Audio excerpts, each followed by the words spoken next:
ஓம் சாந்தி 22/3/2025 காலை முரளி பாப் தாதா மதுபன். இனிமையான குழந்தைகளே, நம்முடைய பரலோகிக தந்தை உலக அதிசயத்தை, அதாவது ஸ்வர்க்கத்தை உருவாக்குகின்றார். அதற்கு நாம் அதிபதியாகின்றோம் என்ற போதை உங்களுக்கு இருக்க வேண்டும்.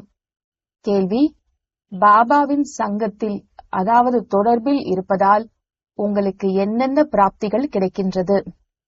பதில்: பாபாவின் தொடர்பினால் நாம் முக்தி, ஜீவன் முக்தியின் அதிகாரத்தை பெறுகின்றோம். பாபாவின் தொடர்பு கரையேற கயிற்றை கொடுக்கிறது, அதாவது அக்கறைக்கு அழைத்து செல்கிறது. பாபா நம்மை தன்னுடையவராக்கி ஆஸ்திகர்களாகவும் திரிகாலதரிசியாகவும் மாற்றுகின்றார். நாம் படைப்பவர் மற்றும் படைப்பின் முதல் இடை கடையை தெரிந்து கொள்கின்றோம். பாடல்: பொறுமையாக இரு மனிதா. ஓம் சாந்தி.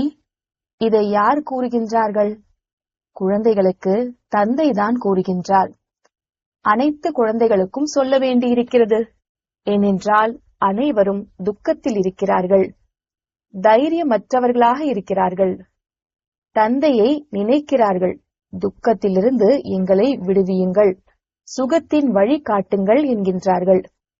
இப்போது மனிதர்களுக்கு, குறிப்பாக பாரதவாசிகளுக்கு, பாரதவாசிகளாகிய நாம் சுகத்தில் இருந்தோம் என்ற நினைவில்லை. பாரதம் பழமையிலும் பழமையான அதிசயமான நாடாக இருந்தது. உலக அதிசயம் என கூறுகின்றார்கள் அல்லவா? இங்கே மாயாவின் ராஜ்யத்தில் 7 அதிசயங்கள் பாடப்பட்டிருக்கிறது. அது ஸ்தூல அதிசயங்கள் ஆகும். இது மாயாவின் அதிசயமாகும். இதில் துக்கம் இருக்கிறது. ராமர், அதாவது பாபாவின் அதிசயம் ஸ்வர்க்கமாகும். அதுவே உலக அதிசயம் ஆகும். பாரதம் ஸ்வர்க்கமாக இருந்தது, வைரம் போன்று இருந்தது. இங்கே தேவி தேவதைகளின் ராஜ்யம் இருந்தது. பாரதவாசிகள் அனைவரும் இதை மறந்துவிட்டனர். தேவதைகளுக்கு முன்பு தலை வணங்குகின்றார்கள், பூஜை செய்கின்றார்கள். ஆனால் யாருக்கு பூஜை செய்கின்றார்களோ அவர்களுடைய வரலாற்றை தெரிந்து கொள்ள வேண்டும் அல்லவா? இங்கே பரலோகிக தந்தையிடம் வந்துள்ளீர்கள் என எல்லையற்ற தந்தை புரிய வைக்கின்றார். ஸ்வர்க்கத்தை ஸ்தாபனை செய்யக்கூடியவர் பரலோகிக தந்தை ஆவார். இந்த காரியத்தை எந்த மனிதனும் செய்ய முடியாது. இவருக்கு, அதாவது பிரம்மாவுக்கு கூட பாபா கூறுகின்றார், கிருஷ்ணனின் பழைய தமோ பிரதானமான ஆத்மா நீ. உன்னுடைய பிறவிகளை பற்றி அறியவில்லை. நீ கிருஷ்ணனாக இருக்கும்போது சத்தோ பிரதானமாக இருந்தாய். பின் 84 பிறவிகளை எடுத்து இப்போது தமோ பிரதானமாக ஆகியிருக்கின்றாய். விதவிதமான பெயர் இருக்கின்றது. இப்போது உன்னுடைய பெயர் பிரம்மா என வைக்கப்பட்டிருக்கிறது. பிரம்மாவிலிருந்து விஷ்ணு அல்லது ஸ்ரீகிருஷ்ணர் ஆகின்றார். பிரம்மாவிலிருந்து விஷ்ணு, விஷ்ணுவிலிருந்து பிரம்மா என்றாலும் விஷயம் ஒன்றுதான். பிரம்மாவின் வாய் வழி வம்சம் பிராமணர்களிலிருந்து தேவதையாகின்றீர்கள். பிறகு அதே தேவி தேவதைகள் தான் சூத்திரர்கள் ஆகின்றார்கள். இப்போது நீங்கள் பிராமணர்களாக ஆகிவிட்டீர்கள். இப்போது பாபா குழந்தைகளுக்கு புரிய வைக்கின்றார், இதுவே பகவான் வாக்கு ஆகும். நீங்கள் மாணவர்கள் ஆகிவிட்டீர்கள். எனவே உங்களுக்கு எவ்வளவு மகிழ்ச்சி இருக்க வேண்டும். ஆனால் அவ்வளவு மகிழ்ச்சி இருப்பதில்லை. செல்வந்தர்கள் செல்வத்தின் போதையில் மிகவும் மகிழ்ச்சியாக இருக்கிறார்கள் அல்லவா? இங்கே பகவானின் குழந்தை ஆகியும் அவ்வளவு மகிழ்ச்சி இல்லை. புரிந்து கொள்வதில்லை. கல் புத்தி அல்லவா? அதிர்ஷ்டத்தில் இல்லை என்றால் ஞானத்தை தாரணை செய்ய முடியாது.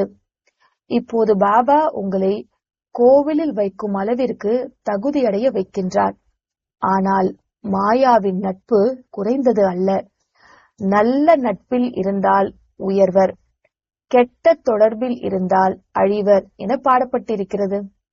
பாபாவின் தொடர்பு உங்களை முக்தி, ஜீவன் முக்திக்கு அழைத்து செல்கிறது.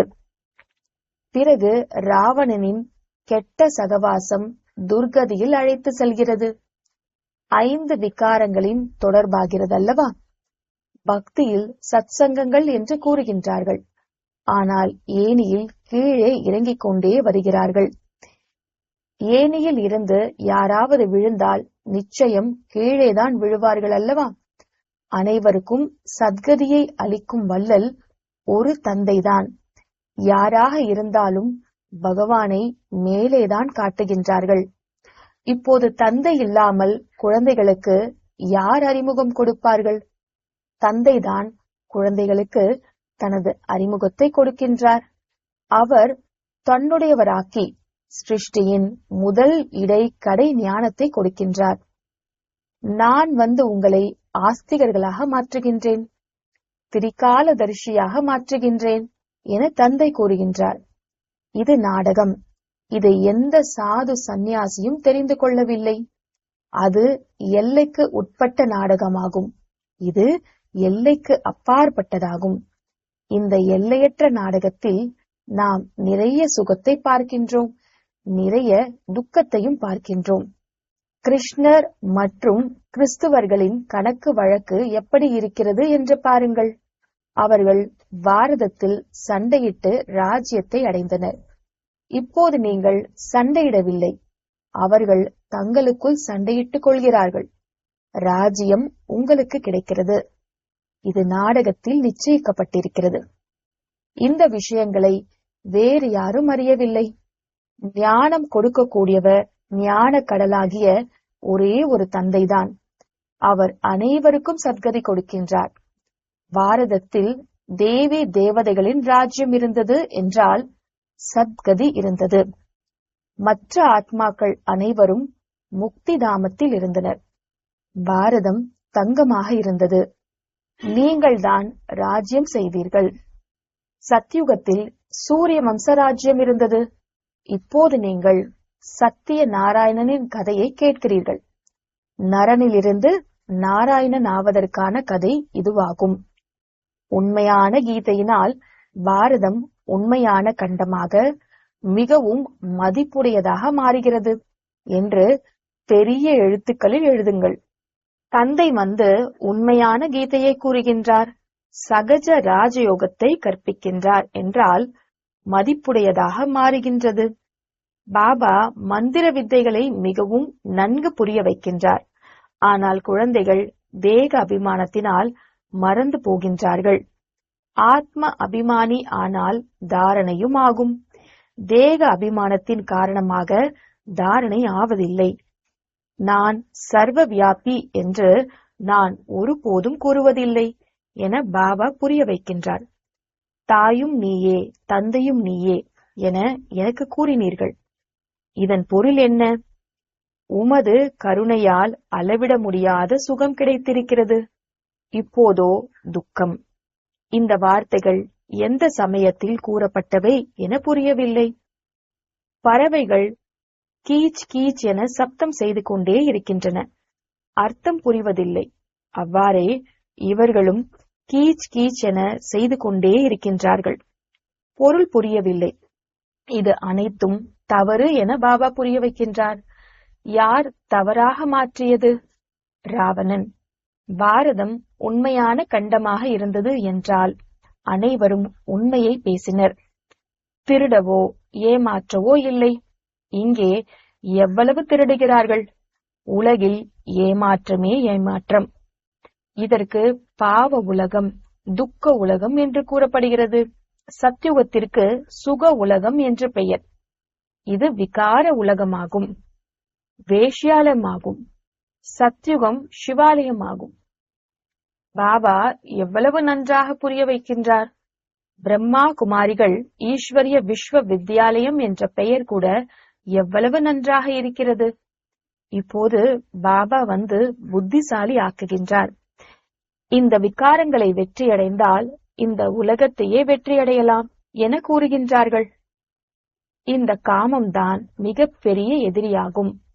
எங்களை தேவி தேவதையாக ஆக்குங்கள் என குழந்தைகள் அழைக்கிறார்கள். பாபாவின் உண்மையான மகிமைகளை குழந்தைகளாகிய நீங்கள் புரிந்து கொள்கிறீர்கள். மனிதர்களுக்கு தந்தை பற்றியும் தெரியவில்லை, தந்தையின் மகிமைகளை பற்றியும் தெரியவில்லை. அவர் அன்பின் கடல் என நீங்கள் அறிகிறீர்கள். பாபா உங்களுக்கு இவ்வளவு ஞானம் கூறுகின்றார். இதுவே அவரின் அன்பாகும். ஆசிரியர்கள் மாணவர்களை படிக்க வைக்கின்றார்கள் என்றால் மாணவர்கள் எப்படி மாறுகிறார்கள்? குழந்தைகளாகிய நீங்களும் தந்தையை போன்று அன்பின் கடலாக வேண்டும். அன்போடு யாருக்கு வேண்டுமானாலும் புரிய வைக்கலாம். நீங்களும் ஒருவருக்கொருவர் அன்பாக இருங்கள் என பாபா கூறுகின்றார். நம்பர் 1 அன்பு பாபாவின் அறிமுகத்தை கொடுப்பது. நீங்கள் குப்தமாக தானம் செய்கிறீர்கள். ஒருவரை ஒருவர் வெறுக்க கூடாது. இல்லையென்றால் நீங்களும் தண்டனை அடைய வேண்டியிருக்கும். யாரையாவது அவமதித்தால் தண்டனை அடைய வேண்டியிருக்கும்.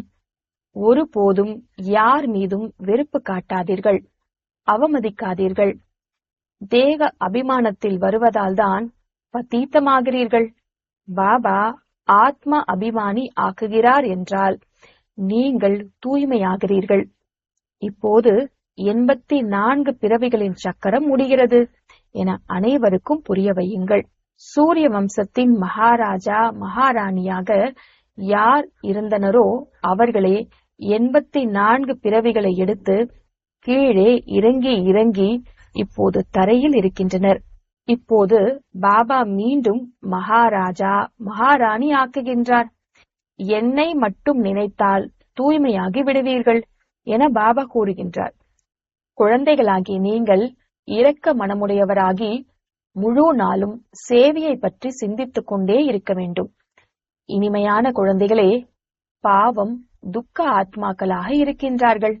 அந்த துக்க ஆத்மாக்களுக்கு இரக்க மனமுடையவராகி சுகமளியுங்கள் என பாபா டைரக்ஷன் கொடுத்து கொண்டிருக்கின்றார்.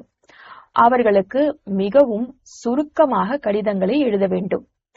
என்னை நினையுங்கள் மற்றும் ஸ்வர்க்கத்தை நினையுங்கள் என பாபா கூறுகின்றார். ஒரு சுபாபாவிற்கு தான் மகிமை இருக்கிறது. மனிதர்களுக்கு பாபாவின் மகிமையை பற்றி தெரியவில்லை. இந்தியில் கூட கடிதம் எழுதலாம். சேவை செய்ய வேண்டும் என்று குழந்தைகளுக்கு ஆர்வம் இருக்க வேண்டும். பலர் தற்கொலை செய்து கொள்ள கூட நினைக்கின்றார்கள். அவர்களுக்கு தற்கொலை மகா பாவம் என நீங்கள் புரிய வைக்கலாம். இப்போது குழந்தைகளாகிய உங்களுக்கு ஸ்ரீமத் அளிப்பவர் சிவபாபா ஆவார். அவரே ஸ்ரீ ஸ்ரீ சிவபாபா ஆவார். உங்களை ஸ்ரீ லக்ஷ்மி ஸ்ரீ நாராயணன் ஆக்குகின்றார். ஸ்ரீ ஸ்ரீ அவர் ஒருவர்தான். அவர் ஒருபோதும் சக்கரத்தில் வருவதில்லை. மற்றபடி உங்களுக்கு ஸ்ரீ என்ற பட்டம் கிடைக்கிறது. தற்காலத்தில் பலருக்கு ஸ்ரீ என்ற பட்டம் கொடுத்து கொண்டே இருக்கின்றார்கள். எங்கே அந்த நிராகாரி, எங்கே இந்த விகாரிகள்? இரவு பகல் வித்தியாசம் இருக்கிறது. தந்தை தினந்தோறும் ஆத்ம உணர்வுடையவர்களாக ஆகுங்கள் மற்றும் அனைவருக்கும் செய்தியை கொடுங்கள் என புரிய வைத்துக் கொண்டே இருக்கின்றார். நீங்கள் செய்தியாளர்களின் குழந்தைகள். அனைவருக்கும் சத்கதியை வழங்கக்கூடிய வள்ளல் ஒருவர்தான். மற்ற தர்ம ஸ்தாபகர்களை குரு என கூற முடியாது. சக்தி அளிப்பவர் ஒருவரே. நல்லது. இனிமையிலும் இனிமையான காணாமல் போய் கண்டெடுக்கப்பட்ட செல்லமான குழந்தைகளுக்கு தாயும் தந்தையும் ஆகிய பாப் தாதாவின் அன்பு நினைவுகள் மற்றும் காலை வணக்கம். ஆன்மீக குழந்தைகளுக்கு ஆன்மீக தந்தையின் நமஸ்தே. ஆன்மீக தந்தைக்கு ஆன்மீக குழந்தைகளின் நமஸ்தே. தாரணைக்கான முக்கிய சாரம். முதலாவது, யார் மீதும் வெறுப்பை காண்பிக்க கூடாது. இரக்க மனமுடையவராகி துக்கத்திலிருந்து ஆத்மாக்களை சுகமுடையவர்களாக மாற்றும் சேவை செய்ய வேண்டும். தந்தைக்கு சமமாக மாஸ்டர் அன்பு கடல் ஆக வேண்டும். இரண்டாவது, நாம் பகவானின் குழந்தைகள். இந்த போதையில் அல்லது மகிழ்ச்சியில் இருக்க வேண்டும். ஒருபோதும் மாயையின் தலைகீழான தொடர்பில் போய்விடக் கூடாது. ஆத்ம உணர்வுடையவர்களாகி ஞானத்தை கடைபிடிக்க வேண்டும். வரதானம். தந்தைக்கு சமமாக வரதானியாகி ஒவ்வொருவருடைய உள்ளத்திற்கும் ஓய்வு அளிக்கக்கூடிய மாஸ்டர் திலாராம் ஆகுக. தந்தைக்கு சமமாக வரதானியாகி ஒவ்வொருவருடைய உள்ளத்திற்கும் ஓய்வு அளிக்கக்கூடிய மாஸ்டர் திலாராம் ஆகுக. விளக்கம்: தந்தைக்கு சமமாக வரதானி மூர்த்தியாக எந்த குழந்தைகள் இருக்கிறார்களோ அவர்கள் ஒருபோதும் எவருடைய பலவீனத்தையும் பார்க்க மாட்டார்கள். அவர்கள் அனைவரின் மீதும் கருணை உள்ளம் கொண்டிருப்பார்கள். எவ்வாறு தந்தை யாருடைய பலவீனத்தையும் உள்ளத்தில் வைத்துக் கொள்வதில்லையோ அதேபோல் வரதானி குழந்தைகளும் யாருடைய பலவீனத்தையும் உள்ளத்தில் தாரணை செய்ய மாட்டார்கள்.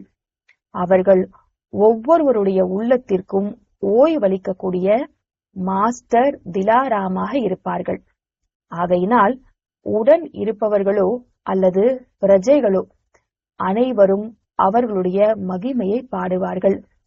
இவர்கள் நம்முடைய சதா சிநேகி சகயோகி ஆவார்கள் என்று அனைவருடைய உள்ளத்தில் இருந்து இந்த ஆசிர்வாதம் வெளிப்படும்.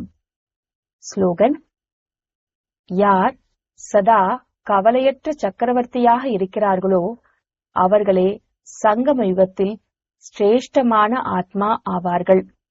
யார் சதா கவலையற்ற சக்கரவர்த்தியாக இருக்கிறார்களோ அவர்களே சங்கம யுகத்தில் சிரேஷ்டமான ஆத்மா ஆவார்கள்.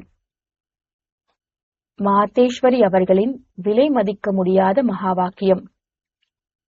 முதலாவது, ஞானம் நிறைந்த ஆத்மாக்கள் செய்யும் தவறுகளுக்கான தண்டனை 100 மடங்கு ஆகும். இந்த அழிவற்ற ஞான யஜ்யத்தில் வந்து சாக்ஷாத் பரம்பிதாவின் கையை பிடித்துக் கொண்ட பிறகு தெரிந்தோ தெரியாமலோ ஒருவேளை அதன் மூலம் விகர்மம் ஏற்பட்டு விடுகிறது என்றால் அதற்கான தண்டனை மிகவும் கடுமையாக இருக்கும். எவ்வாறு ஞானம் பெறுவதினால் அதற்கு 100 மடங்கு நன்மை இருக்கிறது, அவ்வாறே ஞானம் பெற்ற பிறகு ஏதாவது தவறு ஏற்படுகிறது என்றால் மேலும் 100 மடங்கு தண்டனை கூட இருக்கும். ஆகையால் மிகவும் எச்சரிக்கையாக இருக்க வேண்டும். தவறு செய்து கொண்டே இருந்தீர்கள் என்றால் பலகீனம் ஏற்பட்டுவிடும். ஆகையால் சிறிய பெரிய தவறுகளை கண்டுபிடித்துக் கொண்டே இருங்கள். முன்னதாகவே சோதனை செய்து கொண்டே செல்லுங்கள். பாருங்கள், எப்படி புத்திசாலியான பெரிய மனிதர்கள் தவறான காரியம் செய்கின்றார்கள் என்றால் அதற்கு பெரிய தண்டனை கிடைக்கிறது. மேலும் யார் சாதாரண மனிதர்களாக ஏதாவது தவறான காரியம் செய்கின்றார்கள் என்றால் அதற்கு இந்த அளவு தண்டனை கிடைப்பது கிடையாது. இப்பொழுது நீங்கள் கூட பரமாத்மாவின் குழந்தைகள் என்று சொல்லிக் கொள்கிறீர்கள் என்றால் அந்த அளவு நீங்கள் உண்மையாக இருக்க வேண்டும். இரண்டாவது, பரமாத்மா எப்படி அனைத்தும் அறிந்தவராக இருக்கின்றார்? பரமாத்மா அனைத்தும் அறிந்தவர் என்று உலகத்தினர் கூறுகின்றனர். ஆனால் அனைத்தும் அறிந்தவர் என்பது அனைவரது மனங்களையும் அறிந்தவர் என்று பொருள் கிடையாது. ஆனால் உலகத்தினுடைய முதல் இடை இறுதியை பற்றி அறிந்திருக்க கூடியவராக இருக்கின்றார். பரமாத்மா படைக்கின்றார், பாலனை செய்கின்றார், மேலும் அழிக்கும் காரியத்தையும் செய்கின்றார் என்று பொருள் அல்ல. பரமாத்மா உற்பத்தி செய்கின்றார், உணவு கொடுக்கின்றார், அழித்து விடுகின்றார் என்று அல்ல. மனிதர்கள் தனது கர்மத்தின் கணக்கு வழக்குப்படி பிறவி எடுக்கின்றார்கள். பரமாத்மா வந்து அனைவரது தவறான எண்ணங்களையும் நல்ல எண்ணங்களையும் தெரிந்திருக்கின்றார் என்பது பொருள் அல்ல. முழு நாளும் தவறான எண்ணங்கள் வரும். ஞானம் உள்ள குழந்தைகளுக்கு சுத்த எண்ணங்கள் வந்து கொண்டே இருக்கும். மற்றபடி ஒவ்வொருவரின் எண்ணத்தையும் பார்த்து கொண்டிருப்பாரா என்ன? இப்பொழுதோ ஆத்மாக்கள் அனைவரும் துக்கமான நிலையில் சென்று கொண்டிருக்கின்றார்கள். அவர்களை நல்ல நிலைக்கு எப்படி கொண்டு செல்ல வேண்டும் என்பதை பரமாத்மா அறிந்திருக்கின்றார். இதைதான் அனைத்தையும் அறிந்தவர் என்று சொல்லப்படுகிறது. இப்பொழுது மனிதர்களின் செயல் கீழானதாக இருக்கிறது. அதை சிரேஷ்ட செயலாக மாற்ற வேண்டும். கற்றுக் கொடுப்பது, மேலும் அவர்களை கர்ம பந்தனத்திலிருந்து விடுவிப்பது. இதை பரமாத்மா தெரிந்திருக்கின்றார். பரமாத்மா சொல்கின்றார், எனக்கு படைப்பு மற்றும் என்னுடைய படைப்பின் முதல் இடை இறுதியினுடைய முழுமையான ஞானத்தை நான் தெரிவிக்கின்றேன். இந்த அறிதலை குழந்தைகளாகிய உங்களுக்கு தந்து கொண்டிருக்கின்றேன். இப்பொழுது குழந்தைகளாகிய நீங்கள் அந்த பாபாவின் நிரந்தர நினைவில் இருக்க வேண்டும். அப்பொழுதுதான் அனைத்து பாவங்களிலிருந்தும் விடுபட்டு அமரலோகத்திற்கு செல்வீர்கள். இப்பொழுது இதை தெரிந்திருப்பதற்கு தான் அனைத்தையும் தெரிந்தவர் என்று சொல்கின்றார்கள். நல்லது. ஓம் சாந்தி. அவ்யக்த இஷாரா. சத்தியம் மற்றும் பண்பு நிறைந்த கலாச்சாரத்தை தனதாக்குங்கள்.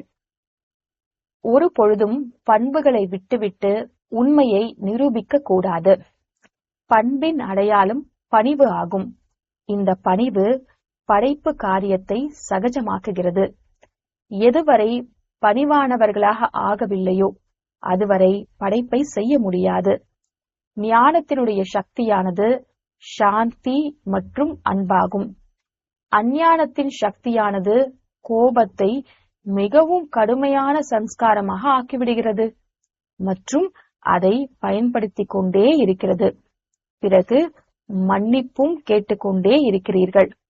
அவ்வாறு இப்பொழுது ஒவ்வொரு குணத்தையும் ஒவ்வொரு ஞானத்தின் கருத்தை சம்ஸ்காரமாக ஆக்குங்கள். அப்பொழுது பண்புகள் வந்துவிடும்.